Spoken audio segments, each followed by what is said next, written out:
बल्कि उद्भेदन सीआईडी ने किया था 2018 में।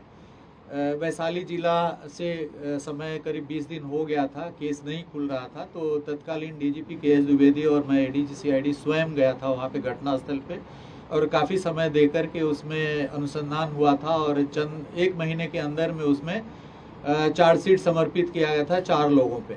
और उसके जो शूटर थे, जो अभिषेक वर्मा उर्फ मस्तू, 2021 में बाईपास थाने में उनकी हत्या हो गई। 2 लोगों की हत्या हुई थी, सुनील और इनकी। उस कांड में भी चार्जशीट हुआ है।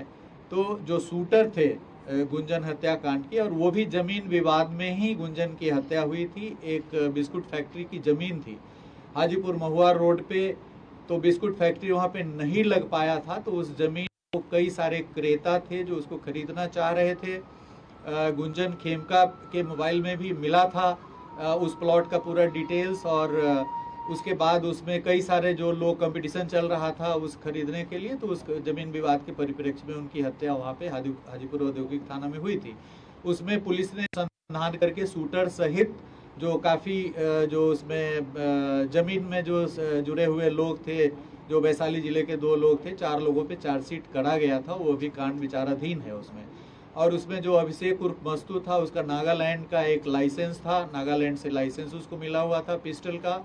ऑल इंडिया लाइसेंस था, उसको भी जब्त करने के लिए नागालैंड प्रशासन को उस समय हम लोगों ने लिखा था। बाद में वो न्यायालय के आदेश पर वो पिस्टल मुक्त हो गया था और उसमें काफ़ी सारी आगे की कार्रवाई हुई थी।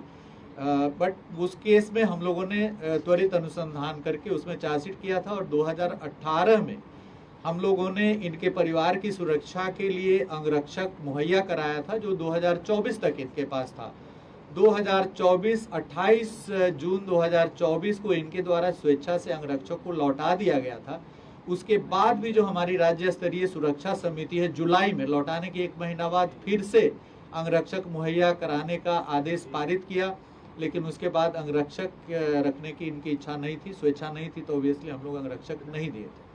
तो उस समय जो केस दर्ज हुआ था गुंजन खेमका हत्याकांड, उसका पूर्ण रूप से अनुसंधान करके चार्जशीट उस समय समर्पित किया गया था। शूटर की पहचान हो गई थी, जिस कारण से विवाद था उसका भी सॉल्यूशन हो गया था। उसके बाद इनके भाई पर एक गोली चलाई गई थी गाड़ी में, उसमें कोई घायल नहीं हुआ था। उसके संबंध में भी कांड दर्ज हुआ था उस समय। गुंजन खेमका हत्याकांड के कुछ समय पूर्व, 2 वर्ष पूर्व वो घटना हुई थी, मुझे स्मरण हो रहा है। उसमें नहीं पता चल पाया था कि किसके द्वारा किया गया है कांड। बट इसमें जो ये गोपाल खेमका जी वैशाली वाला जो गुंजन खेमका हत्याकांड था, उसमें कॉम्प्लेनेंट थे, वादी थे। और उस केस में जो डेट है वो 15/7 को सेकेंड डेट पड़ने वाला है। 2 डेट पड़ा है अभी तक उसमें चार्जशीट के बाद। एक था 2022 में और एक अभी 15 जुलाई 2025 को गुंजन खेमका हत्याकांड का डेट वैशाली जिले के न्यायालय में पड़ा है उसमें। और मेन शूटर की हत्या हो गई है और इसमें जो ये कंप्लेनेंट थे इनकी भी हत्या हो गई है। तो उससे भी जोड़ करके इसको देखा जा रहा है, उस पहलू को भी पूरी तरीके से अनुसंधान किया जाएगा कि उससे जुड़े कहीं लोग जो अभी जेल में हैं या जेल से बाहर हैं। एक तो शूटर की हत्या हो गई है, तो बाकी जो लोग हैं उनकी भी इसमें भूमिका है या नहीं है। सर, सुबह में जो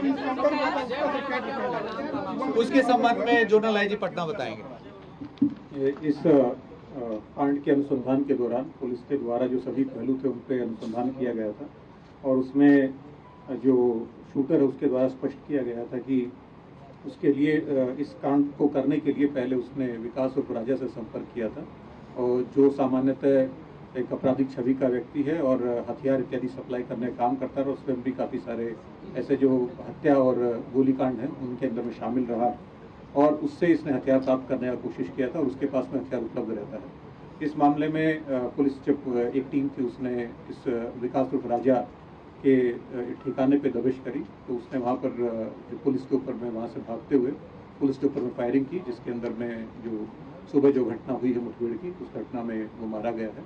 और इसके साथ ही क्योंकि इस प्रकार के जो तत्व हैं जो हथियार उपलब्ध कराते हैं और अराजकता फैलाते हैं, तो पुलिस का स्पष्ट उनको संदेश देना चाहते हैं कि उनके साथ में कड़ाई से जो पुलिस उनके विरुद्ध में कड़ी से कड़ी कार्रवाई करेगी, और जो भी इस प्रकार के जो आपराधिक तत्व हैं जो तो बिहार के डीजीपी की प्रेस वार्ता और खासतौर पर जो गोपाल खेमका हत्याकांड है उस पर यह प्रेस वार्ता थी कि गोपाल खेमका की कुछ ही दिन पहले पटना में गोली मारकर हत्या कर दी गई थी। वो बता रहे थे उसके पहले उनके बेटे गुंजन खेमका की भी हत्या हुई थी। तो उसको लेकर के वहां से लेकर क्या कुछ हुआ था इस परिवार के साथ, परिवार को बॉडीगार्ड दिया गया था, लेकिन वो बता रहे थे कि अभी पिछले साल ही गोपाल खेमका ने अपना बॉडीगार्ड लौटा दिया था। इस मामले को लेकर यह प्रेस वार्ता चल रही थी। आगे भी इस मामले में जो भी अपडेट होगा हम आपको देते रहेंगे। फिलहाल वक्त है एक ब्रेक का। ब्रेक के बाद जब लौटेंगे तो 5 की पंचायत में अपने मेहमानों के साथ अपने सारे सवालों के पड़ताल को जारी रखेंगे। अभी वक्त है ब्रेक का।